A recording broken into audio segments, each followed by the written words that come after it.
نحمده ونستعينه ونستغفره ونعوذ بالله من شرور أنفسنا ومن سيئات أعمالنا من يهده الله فلا مضل له ومن يضلل فلا هادي له وأشهد أن لا إله إلا الله وحده لا شريك له وأشهد أن محمدًا عبده ورسوله أما بعد فإن خير الحديث كتاب الله وخير الهدي هدي محمد صلى الله عليه وسلم وشر الأمور محدثاتها وكل محدثة بدعة وكل بدعة ضلالة وكل ضلالة في النار فأعوذ بالله السميع العليم من الشيطان الرجيم بسم الله الرحمن الرحيم يا أيها الذين آمنوا اتقوا الله حق تقاته ولا تموتن إلا وأنتم مسلمون يا أيها الناس اتقوا ربكم الذي خلقكم من نفس واحدة وخلق منها زوجها وبث منهما رجالا كثيرا ونساء واتقوا الله الذي تساءلون به والأرحام إن الله كان عليكم رقيبا يا أيها الذين آمنوا اتقوا الله وقولوا قولا سديدا يصلح لكم أعمالكم ويغفر لكم ذنوبكم ومن يطع الله ورسوله فقد فاز فوزا عظيما وقال تعالى في موضع آخر وما أوتيتم من العلم إلا قليلا وقال النبي صلى الله عليه وسلم من لم يدع قول الزور والعمل به والجهل فليس لله حاجة في أن يدع طعامه وشرابه رواہ البخاری۔ حاضرین جمعہ، بزرگان دین، نوجوان ملت، عزیز بچوں، اللہ رب العالمین کی حمد و ثنا، پیارے نبی جناب محمد الرسول اللہ صلی اللہ علیہ وسلم پر درود و سلام کے بعد آج اس خطبے میں ہم لوگ رمضان المبارک کے مہینے میں جو روزے اللہ رب العالمین نے فرض کیے ہیں اس کے پیچھے کی حکمتیں کیا ہیں، اس کی افادیت کیا ہے، مقاصد کیا ہیں، ان باتوں کو جانیں گے۔ گزشتہ جو خطبے میں ہم لوگوں نے رمضان المبارک کی فضیلت، روزوں کی فضیلت، عظیم مہینے کی عظمت کے بارے میں جانا تھا۔ آج ہم لوگ ان حکمتوں کے بارے میں، ان بڑے مقاصد کے بارے میں جانیں گے جو ان روزوں کے پیچھے ہیں۔ اس سے پہلے کئی بار کئی لوگوں نے کہا اور ضرورت محسوس کی کہ اس بات کا تذکرہ ہو جائے سرسری طور پر کہ وہ موٹے موٹی چیزیں کون سی ہیں جن کی وجہ سے روزہ ٹوٹ جاتا ہے۔ تو پہلے 5 منٹ میں اس کو ذکر کر دیتے ہیں تاکہ ہم روزہ رکھیں اور یہ روزے جیسی عظیم عبادت ہماری محفوظ رہے اور ہم علی علم اور برہان جانتے ہوئے روزہ رکھیں کہ ہمارا روزہ آیا محفوظ ہے کہ فاسد ہو گیا۔ سب سے پہلی چیز وہ ہے جو روزے کو ختم کر دیتی ہے، جس سے روزہ ٹوٹ جاتا ہے، وہ جماع ہے۔ جماع ہم بستری کو کہتے ہیں۔ اگر کوئی شخص اپنی بیوی کے ساتھ روزے کی حالت میں، رات میں نہیں، افطاری کے بعد سے اور سحری تک کے اوقات میں یہ وقت مباح ہے، اس کی بات نہیں ہو رہی ہے، بلکہ روزے کی حالت میں جب آپ نے سحری کر لیا اور سحری کا وقت ختم ہو گیا، روزہ شروع ہو گیا اور غروب آفتاب سے پہلے اگر ان اس وقت میں روزے کی حالت میں آپ نے جمع کر لیا اپنی بیوی سے تو روزہ ٹوٹ جائے گا، اور اس کا کفارہ کفارہ مغلظہ ہوتا ہے، سب سے سخت کفارہ اس کا ہے، اس کا بہت سخت کفارہ ہے۔ یا تو وہ کوئی مسلمان بندے کو آزاد کرے، غلام کو، جو اس وقت جو ہے وہ حالات نہیں ہیں، پہلے اس وقت جو ہے پائے جاتے تھے، غلاموں کی خرید و فروخت ہوا کرتی تھی، تو یہ چیزیں جو ہے اپلبدھ تھیں، مہیا تھیں اور پائی جاتی تھیں، آج تو نہیں پائی جاتی ہیں۔ تو پہلا یعنی اس کے کفارے میں پہلا آپشن یہ ہے کہ مسلم غلام کو آزاد کرنا۔ اگر یہ نہیں پاتا ہے تو 2 مہینہ مسلسل ایک روزہ اس نے توڑا نا جمع کر کے، لیکن یہ بہت سخت اس کا کفارہ، 2 مہینہ مسلسل روزہ رکھا نا اس کو۔ اگر اس بیچ میں کہیں ایک روزہ اس کا ٹوٹ گیا تو پھر سے وہیں سے پھر دوبارہ 2 مہینہ روزہ رکھنا رہے گا، اور اگر یہ بھی نہ کر سکے تو 60 مسکینوں کو کھانا کھلائے گا، 60 مسکینوں کو کھانا کھلائے گا۔ یہ ہے پہلی چیز ہوئی جس سے روزہ ٹوٹ جاتا ہے، جمع فی نہار رمضان، رمضان کے دن میں یعنی روزے کی حالت میں۔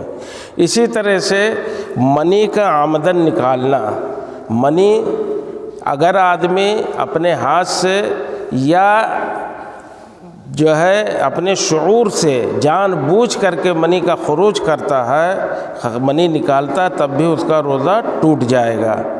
ہاں البتہ اب جان بوجھ کر کے جو ہے اگر جو ہے منی نکالتا ہے تو روزہ ٹوٹ جائے گا، لیکن اگر بغیر انجانے میں منی نکل گیا، جیسے احتلام ہو گیا، سویا ہے آدمی دوپہر میں قیلولہ کر رہا ہے یا کچھ بھی، ظہر کی نماز پڑھ کے، عصر کی نماز پڑھ کے، یا اس سے پہلے صبح کے وقت میں 10 بجے 11 بجے اور منی احتلام ہو گیا، تو ایسی صورت میں اس کا روزہ ٹوٹے گا نہیں، اس کا روزہ خراب نہیں ہوگا، کیونکہ اس میں اس کا کوئی عمل دخل نہیں ہے، اور یہاں شہوت روکنا مقصد ہے۔ جب جمع کیا بیوی سے تو شہوت کے پورے کرنے کے لیے کیا، اسی طرح سے جب جان بوجھ کر کے منی کو نکالا اپنے ہاتھ سے اور کسی بہانے سے تو اس نے شہوت کو پورا کیا، لیکن یہاں شہوت مقصد نہیں، وہ سو رہا نیند میں ہے اور احتلام ہو گیا تو اس میں اس کا کوئی عمل دخل نہیں، اس لیے اس کا روزہ محفوظ رہے گا، روزہ نہیں ٹوٹے گا۔ اسی طرح سے تیسری چیز وہ ہے جس سے روزہ ٹوٹ جاتا ہے، جان بوجھ کر کے کھا لینا۔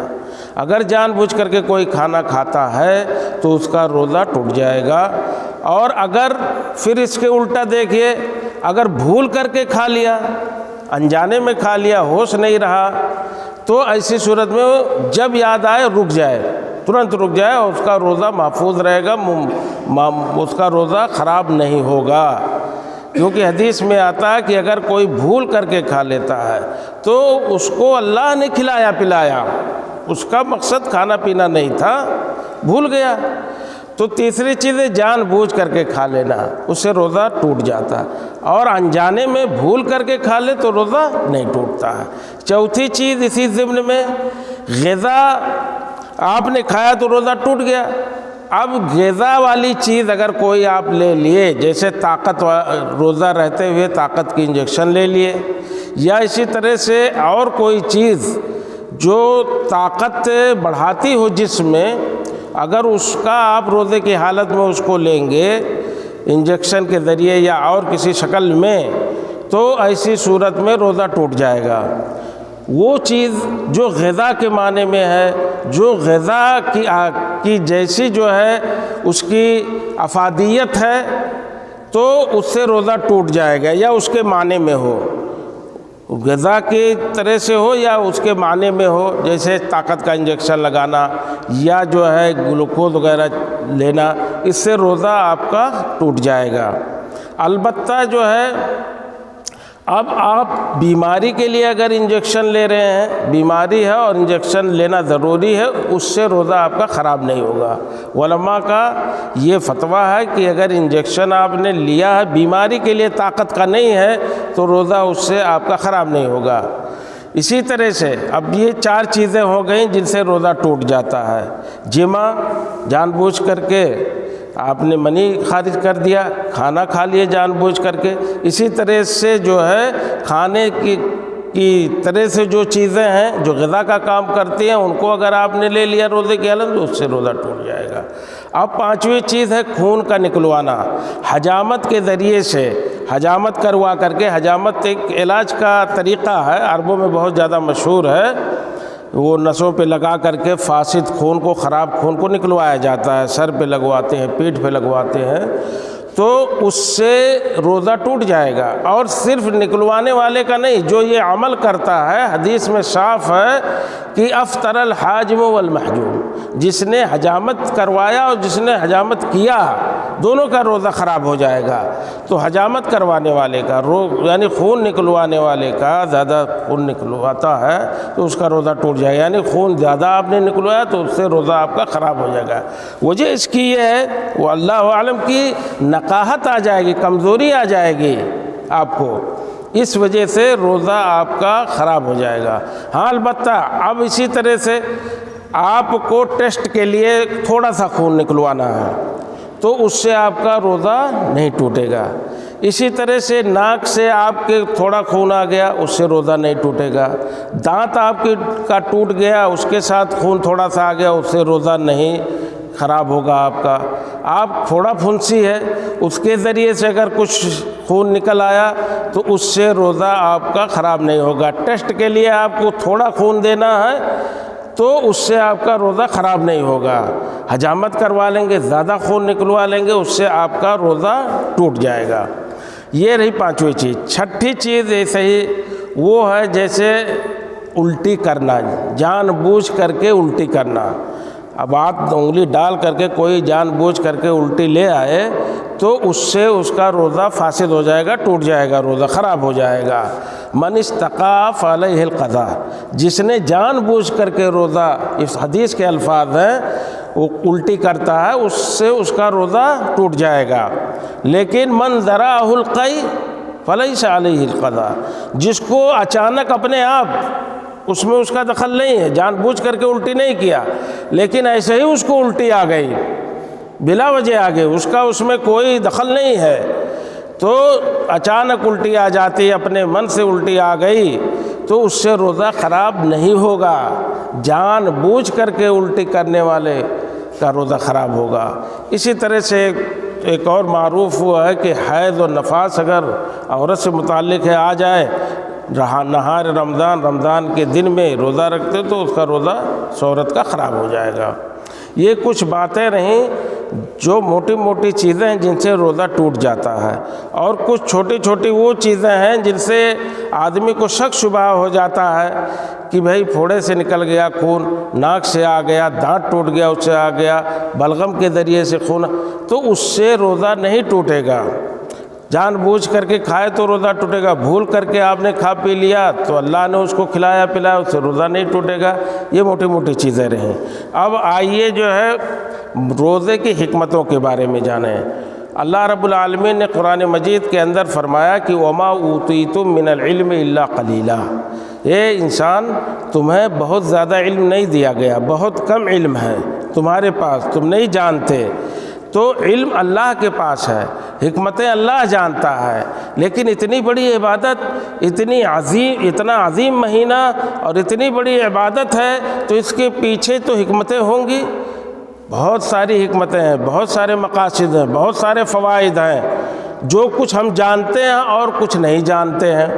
اللہ رب العالمین نے اسی طرف اشارہ کیا کہ تمہیں بہت ساری چیزیں نہیں پتہ ہیں، علم کا خزانہ، غیب کی کنجی تو اللہ کے پاس ہے۔ تو اللہ رب العالمین کہ اس عبادت کے پیچھے، یہ عبادت ہے، سب سے بڑا مقصد اس کا، بڑی حکمت یہ ہے کہ عبادت ہے۔ اگر عبادت نہ ہو تو کیوں کر انسان اور مسلمان جو اللہ اور اس کے رسول پر، قرآن پر، سب پہ ایمان رکھتا ہے، وہ اپنا کھانا، اپنا پینا اور اپنے نکاح کو کیوں چھوڑے گا، کیوں ترک کرے گا، اپنی محبوب چیزوں کو، اپنے خواہشات کو کیوں دبائے گا؟ اس لیے دباتا ہے نا اس کو۔ کبھی آپ نے سوچا کہ یہ عبادت ہے، اس سے جن چیزوں کو وہ انسان و بندہ یا ہم چھوڑ رہے ہیں، اس سے بڑی چیزیں ہمیں ملنے والی ہیں، اور وہ کیا ہے؟ اللہ کا تقرب، اللہ کی خوشنودی۔ یہ سب سے پہلے جو ہے پہلی حکمت ہے کہ اللہ کی خوشنودی اس کے پیچھے ہوا ہے۔ ہم روزہ رکھتے ہیں، بھوکے پیاسے رہتے ہیں، تو اللہ کا تقرب، یعنی عبادت کیا ہے؟ عبادت کی جب تعریف آپ جو ہے علماء سے سنیں گے تو وہ کہتے ہیں کہ اسم جامع لکل ما، وہ اسم جامع ہے عبادت، اسم جامع لکل ما یحبہ اللہ ویرضی، کہ ہر وہ چیز، یہ ایسا اسم جامع ہے، ایسا نام ہے عبادت جس کو اللہ رب العالمین جس سے راضی ہوتا ہے، جس کو پسند کرتا ہے، جس عمل کو، اسی کو عبادت کہتے ہیں۔ تو یہ عبادت ہے روزہ۔ اور عبادت کس لیے؟ جب یہ ہم چھوڑتے ہیں یہ چیزیں، اپنی محبوب چیزیں، تو اس سے بڑی چیزیں ہمیں اللہ رب العالمین عطا کرے گا، اپنی قربت، اپنی خوشنودی، اپنی رضا۔ یہ پہلی چیز پتہ چلی۔ دوسری چیز، اللہ نے بابا کے دہل اعلان کر دیا قرآن میں کہ یہ تقویٰ کا باعث ہے، یہ اللہ سے قریب کرنے کا باعث ہے، یہ اللہ سے ڈرنے کا باعث ہے، پرہیزگاری کا باعث ہے، لعلکم تتقون۔ مقصد اللہ نے یہی بتلایا قرآن کے اندر کہ یہ روزے جو فرض کیے ہیں اس کا مقصد تقویٰ ہے۔ تو تقویٰ تو بتلا ہی دیا، ہمیں پتہ ہے، اللہ نے بتلا دیا کہ مقصد تقویٰ ہے، پرہیزگاری ہے۔ پرہیزگاری ایسے جیسے آپ زندگی اس طرح سے گزاریں دنیا میں کہ حرام چیزیں آپ سے سرزد نہ ہو، اور جو واجبات ہیں، جو ارکان ہیں، جو اللہ کی جو ہے فرائض کردہ چیزیں وہ چھوٹے نہ، یہی تقویٰ ہے۔ تقویٰ یہی ہے۔ تو تقویٰ، مقصد تقویٰ ہے، اور اس کی ایک حکمت بھی اس عبادت کی، اس کے پیچھے کہ آدمی متقی ہو جائے، پرہیزگار ہو جائے۔ اور بڑی عجیب سی بات ہے، اور ساری حکمتیں ہیں کہ اللہ رب العالمین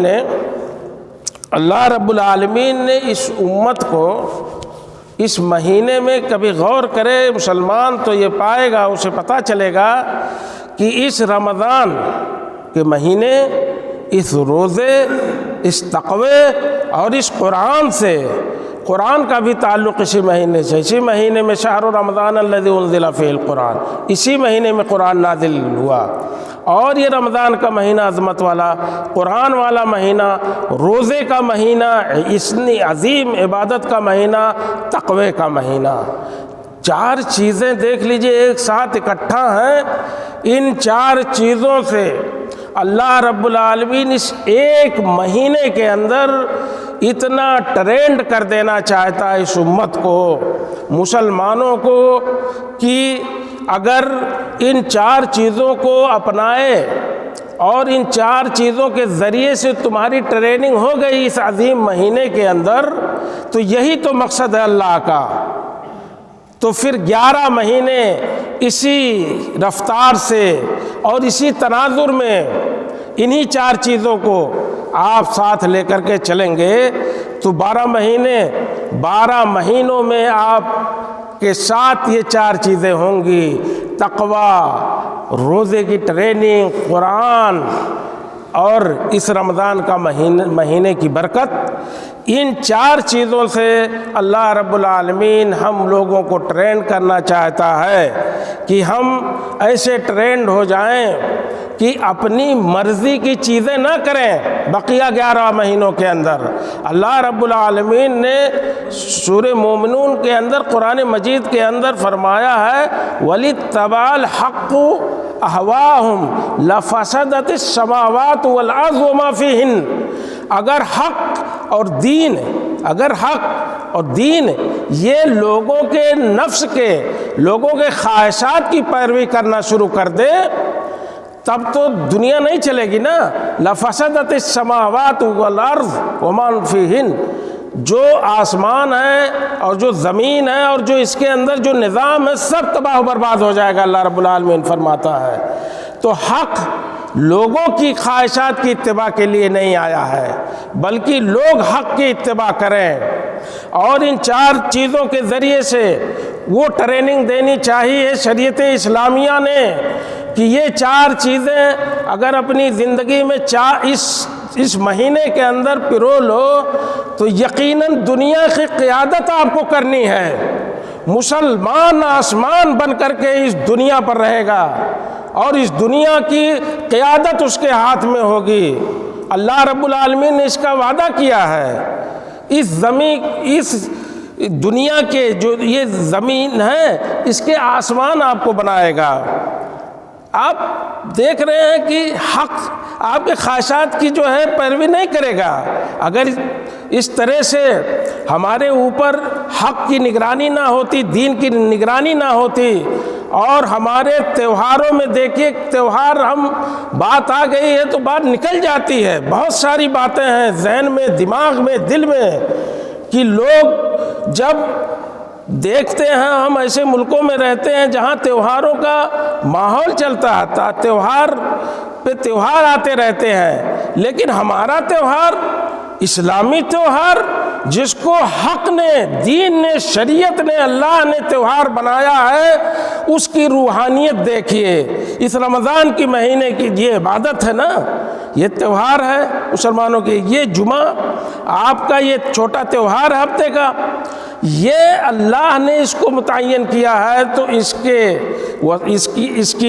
اس کو آپ کو کس طرح سے منانا ہے پوری طرح سے رہنمائی بھی کی ہے۔ اور بڑے تہوار جو ہمارے عید و بقرعید ہیں ان میں جو ہے رہنمائی کی ہے۔ کہیں نافرمانی کا شائبہ ہے، کہیں ہے رنگ رلیاں، کہیں ہے خواہشات کی پیروی کرنا، نہیں ہے۔ اللہ کا ذکر کرو، اللہ کا فکر کرو، صدقہ کرو، خیرات کرو، عبادت کرو، اور دین کے دائرے میں رہتے ہوئے ان تہواروں کو منانے کی اجازت شریعت نے دی ہے۔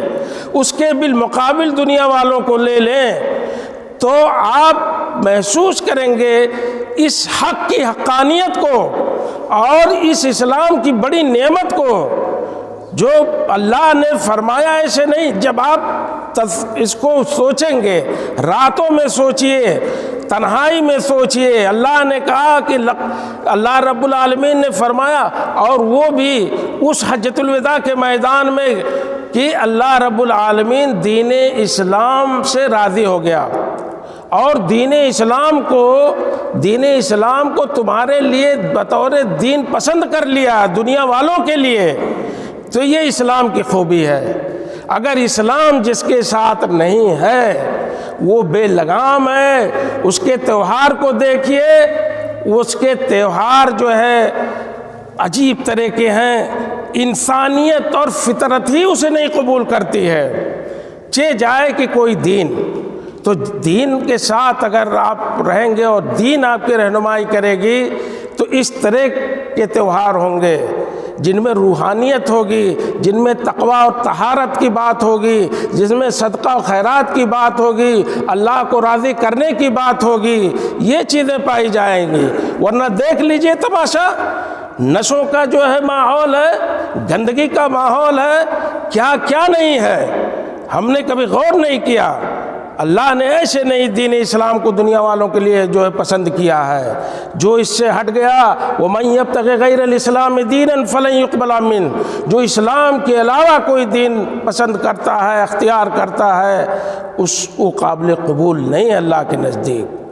یہ ہماری جو ہے حقانیت رہی۔ اور ان چار چیزوں سے جیسے میں نے کہا، تقوی، رمضان، روزے، قرآن، اس سے ٹریننگ لو، اور دنیا کے زمین پر اور دنیا کی آبادی پر، دنیا کی مخلوق پر اللہ رب العالمین آپ کو آسمان بنا دے گا۔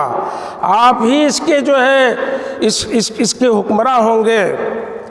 لیکن ہم نے ٹریننگ لی نہیں۔ رمضان کا مہینہ چل رہا ہے لیکن اس کی کوئی اوقات نہیں ہے، نہ قرآن سے مطلب ہے، قرآن کا مہینہ چل رہا ہے، تقوی مقصد ہے اس مہینے کا، نہ وہ اختیار کر پا رہے ہیں، روزے پتہ نہیں کیسے ہمارے ہو رہے ہیں۔ یہ اگر دامن چھوٹ گیا ان چیزوں کا تو بھائی آپ اور ہم شکایت کیوں کرتے ہیں؟ پھر بنو آپ ایسے ہی بزدل رہو گے۔ بزدلی کی حد آج آپ سوشل میڈیا کے اوپر دیکھ سکتے ہیں کہ مسلمان اتنا بزدل نہیں تھا، جس کے ساتھ حق ہو، جس کے ساتھ قرآن ہو، جو اسلام کو ماننے والا ہو، وہ اس قدر بزدل ہوگا کہ اپنے ہاتھوں سے اپنی بزدلی کا ثبوت دیتا ہے۔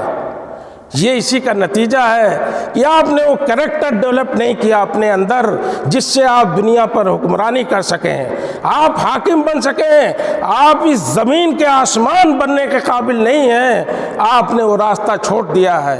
اللہ رب العالمین نے، اور حکمتوں کا ہم تذکرہ کر دیں سرسری طور پہ، یہ تو باتیں آ جاتی ہیں، بڑی باتیں ہیں ذہن و دماغ کے اندر، اور بہت بے چینی ہوتی ہے کہ مسلمان اپنے ہاتھوں سے وہ بزدلی کا ثبوت دے رہا ہے جو کبھی اسلاف کرام نے اور اس امت کے جیالوں نے کبھی اس کا تصور بھی نہیں کیا تھا، خواب و خیال میں نہیں سوچا تھا۔ وہ چیزیں آج نگاہ کے سامنے گزرتی ہیں، بڑی تکلیف ہوتی ہے۔ تو دو چیزیں میں نے بتلایا تھا، دو حکمتیں، ایک تو عبادت، اور عبادت کیوں؟ اس لیے کہ جب ہم یہ چیزیں چھوڑ رہے ہیں، کچھ سختی برداشت کر رہے ہیں، تو اس سے بڑی چیز اللہ کی خوشنودی اور اس کا تقرب حاصل ہوتا ہے۔ تقوی دوسری چیز، دوسری حکمت وہ حاصل ہوتا ہے۔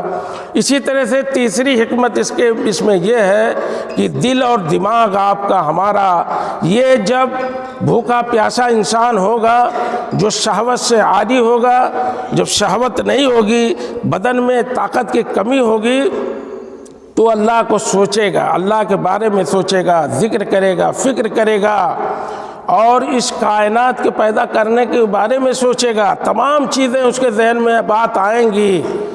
تو یہ ذہن اور دماغ آپ کا خالی ہوگا اللہ کے ذکر کے لیے، اللہ کے فکر کے لیے، اللہ کی عبادت کے لیے، قرآن کی تلاوت کے لیے۔ یہ حکمت ہے اس کے پیچھے۔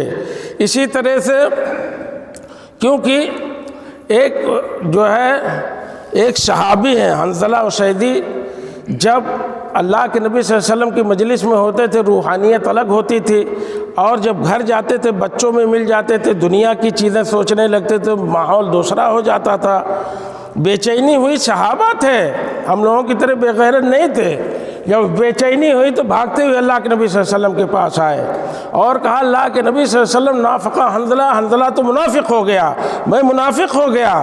کہا وما ذاک یا حنظلہ، کیا ہو گیا تمہیں حنظلہ، کیسی باتیں کرتے ہو؟ کہا اللہ کے نبی آپ کے پاس ہوتے ہیں اور آپ تذکروننا الجنت والنار، جب آپ جنت اور جہنم کا تذکرہ کرتے ہیں، ذکر کرتے ہیں، تو ایسا لگتا ہے کہ ہم اپنی آنکھوں سے دیکھتے ہیں، ماحول کچھ اور ہوتا ہے، ایمان تازہ ہوتا ہے، لیکن جب گھر پہ جاتے ہیں بال بچوں کے ساتھ دنیا میں مل جاتے ہیں تو ماحول خراب ہو جاتا ہے۔ یہ چیزیں ایمان میں اتنی تازگی نہیں رہتی ہے۔ اللہ کے نبی صلی اللہ علیہ وسلم نے فرمایا کہ ایسی بات نہیں ہے، حنظلہ سا 3 بار اللہ کے نبی صلی اللہ علیہ وسلم کہا کہ وقت وقت کی بات ہے، یہاں ذکر و اذکار ہوتا ہے، اس لیے اللہ نے فرمایا وذکر فإن الذکر تنفع المؤمنین، ذکر کرو، نصیحتیں کرو، اس لیے کہ نصیحت اور اللہ کا ذکر یہ جو ہے مومن کو فائدہ دیتی ہے۔ تو اللہ کے نبی نے فرمایا کہ یہ ذکر و اذکار کی بات ہوتی ہے، اس مجلس کی بات ہوتی ہے، اور گھر پہ کچھ ماحول ہوتا ہے، اس کا مطلب یہ نہیں کہ تم منافق ہو گئے۔ اسی طرح سے ایک حدیث ہے مشہور، اللہ کے نبی صلی اللہ علیہ وسلم نے فرمایا کہ انسان کا یہ پیٹ، یہ اس سے برا برتن کوئی ہے ہی نہیں جس کو ابن آدم بھرتا ہے۔ اللہ کے نبی صلی اللہ علیہ وسلم نے فرمایا کہ یہ پیٹ سب سے برا برتن ہے جس کو انسان بھرتا ہے، اور اللہ کے نبی نے فرمایا کہ اتنے ہی کھائے بندہ جس سے اس کی پیٹھ سیدھی رہ سکے، وہ اپنے کام کاج کو کر سکے، اللہ کی عبادت کر سکے، اتنا نہ کھا لے کہ جو ہے وہ سانس ہی نہ لے سکے۔ اللہ کے نبی نے فرمایا کہ اگر کھانا ہے اللہ کی عبادت کے لیے، اپنے کام کاج کے لیے، تو اگر بہت ضروری ہے تو 3 حصوں میں جو ہے اپنے پیٹ کو بانٹ لو، فثلث لطعامہ وثلث لشرابہ وثلث لنفسہ، 1/3 کھانے کے لیے اور 1/3 جو ہے پینے کے لیے، 1/3 خالی چھوڑ دو سانس کے لیے، ایسا نہ کہ گلے تک بھر جائے اور پھر ڈکار آئے۔ تو اس کا بھی ضابطہ اللہ کے نبی صلی اللہ علیہ وسلم نے فرمایا تاکہ انسان غافل نہ ہو، اللہ کا ذکر کرے، اللہ کو یاد کرے۔ اور اس روزے کی حکمت یہی بتلائی گئی کہ ذہن و دماغ جب انسان کا جو ہے یہ پیٹ خالی ہوتا ہے، شہوت سے انسان خالی ہوتا ہے، دور ہوتا ہے، تب اللہ کے بارے میں سوچتا ہے، یہ حکمت ہے۔ اسی طرح سے حکمتوں میں سے ایک حکمت یہ ہے کہ مالدار آدمی جو سونے کا چمچہ لے کر کے پیدا ہوا ہے وہ غربت کیا جانے، وہ فاقہ کیا جانے، وہ محتاجی کیا جانے، وہ کیسے سمجھے گا 11 مہینے؟ اگر اس مہینے میں اسے روزہ نہ رکھنا ہوتا تو وہ نہیں سمجھ پاتا کہ سال کے 11 مہینے کیسے، اور فقیر اور مسکین جو لوگ ہیں، مفلس ہیں، وہ کیسے دن گزارتے ہیں۔ وہ تو سونے کا چمچہ لے کے پیدا ہوا ہے۔ آج تو ایسی روایتیں ہیں کہ لوگ جاگتے ہی اپنے نوکروں سے کہتے ہیں کہ بیڈ ٹی لے آؤ، وہ اپنے بستر پہ ہی چائے پی کر کے اٹھیں گے، تب جا کر کے اور ضرورتوں سے فارغ ہوں گے۔ تو جن کی حالتیں اس طرح کی ہوں وہ غریبوں کا درد کیا سمجھیں گے؟ اس لیے یہ حکمت ہے اس روزے کے پیچھے کہ آپ جب روزہ رکھیں گے تو ان غریبوں کے بارے میں بھی سوچیں گے کہ جو ہماری حالت آج ہو رہی ہے نا، بھوک اور پیاس سے تڑپ رہے ہیں، تو پانی بھی حاضر ہے، سب کچھ ہے، لیکن عبادت کے لیے آپ روزہ رکھ رہے ہیں۔ تو اسی پاداش میں، اسی وجہ سے غریب آپ کو یاد آئیں گے، پھر آپ ان کی طرف متوجہ ہوں گے اور خیال کریں گے اور صدقہ و خیرات کریں گے، اپنے مال میں ان کا حصہ لگائیں گے۔ یہی تو عین حق ہے، یہی تو مال کے حقوق ہیں کہ آپ اپنے مال کو غریبوں پر خرچ کریں، محتاجوں پہ خرچ کریں۔ تو یہ احساس دلایا ہے شریعت نے اس روزے کے ذریعے سے غریبوں، یہ بھی ایک حکمت ہے۔ اسی طرح سے حکمتوں میں سے حکمت یہ ہے کہ آپ اپنے نفس کو توڑیں، اپنے نفس کو کچلیں، اور آپ کی نسیں یہ جب کھانے پینے سے جو ہے خون دوڑتا رہتا ہے تو شیطان بھی اس کے ساتھ دوڑتا ہے۔ اسی لیے اللہ کے نبی صلی اللہ علیہ وسلم نے فرمایا کہ شیطان انسان کے خون کے ساتھ دوڑا کرتا ہے اور اسے بھٹکاتا ہے۔ تو جب روزہ آپ رکھو گے تو خواہشات ٹوٹ جائیں گی، خون کا دوڑا کم ہو جائے گا تو برائیاں نہیں سوجیں گی۔ اللہ کے نبی صلی اللہ علیہ وسلم نے مشہور حدیث میں جب نوجوانوں کو کہا کہ نوجوان طاقت رکھتے ہو تو شادی کر لو، اور اگر طاقت نہیں رکھتے ہو تو روزہ رکھو۔ کیوں کہا اللہ کے نبی صلی اللہ علیہ وسلم نے؟ کبھی آپ نے غور کیا؟ اسی لیے سے کہ روزہ جب رکھیں گے تو خواہشات نفس کمزور ہوں گے، نسوں میں جو خون آپ کا شہوت کا دوڑتا ہے نا، اور شیطان اس کے ساتھ جو ہاں میں ہاں ملاتا ہے، دوڑتا ہے، وہ ساری چیزیں کمزور پڑ جائیں گی۔ تو اللہ کے نبی صلی اللہ علیہ وسلم نے فرمایا کہ اگر طاقت نہیں ہے، نان نفقے کی خرچ نہیں کر سکتے، عورت پر، بیوی پر حقوق نہیں ادا کر سکتے، تو ایک کام کرو، روزہ رکھو۔ روزے سے بھی تمہارے خواہشات دبے رہیں گے اور روزہ ڈھال ہوگا تمہارے لیے۔ کیسے ڈھال ہوگا؟ اسی طرح سے کہ یہ جو ہے شیطان جو دوڑتا ہے، خون کا دورانیہ کم ہو جائے گا، اور اس طرح سے انسان برائیوں سے بچے گا۔ اسی طرح سے حکمتوں میں سے بہت ساری حکمتیں روزہ رکھنے سے انسان کے صحت پہ مرتب ہوتی ہیں، اس کا پیٹ صحیح ہو جاتا ہے، نظام ہاضمہ صحیح ہو جاتا ہے، اور جو ہے اس کا جو ہے معدہ اچھی طرح سے کام کرنا، بھلے 1 مہینے کے لیے صحیح لیکن اس کی بھی ٹریننگ ہو جاتی ہے۔ یہ بہت ساری حکمتیں اس طرح کی ہیں اس روزے کے ذریعے سے۔ تو ایسے نہ سوچیں کہ روزہ ہمیں علم نہیں ہے، بہت ساری اس کے ساتھ حکمتیں ہیں۔ علماء نے کچھ حکمتیں بیان کی، جو بیان کی گئی ہیں ان کو ہم لوگ دھیان میں رکھتے ہوئے روزہ رکھیں، عبادت کریں، اور اس بابرکت مہینے میں یہ عہد کریں کہ ہم روزہ والا بنیں گے، رمضان والا بنیں گے، قرآن والا بنیں گے، تقوی والا بنیں گے۔ اللہ رب العالمین سے دعا الہ العالمین ہمیں روزہ اور تقوی والا بنائے، اور جو ہے قرآن والا بنائے۔ اللہ ہماری ٹریننگ ایسی کرے اس مہینے میں کہ 11 مہینے بھی اسی رفتار کے ساتھ ہم جو ہے اور ایام 11 مہینے گزار سکیں۔ اللہ ہمیں اس کی توفیق و طاقت عطا فرمائے۔ وآخر دعوانا الحمدللہ رب العالمین، وصلی اللہ علی نبینا محمد۔ بارک اللہ لی ولکم فی القرآن العظیم، ونفعنی وإیاکم بالآیات والذکر الحکیم، انہ تعالی جواد کریم ملک بر رؤوف الرحیم۔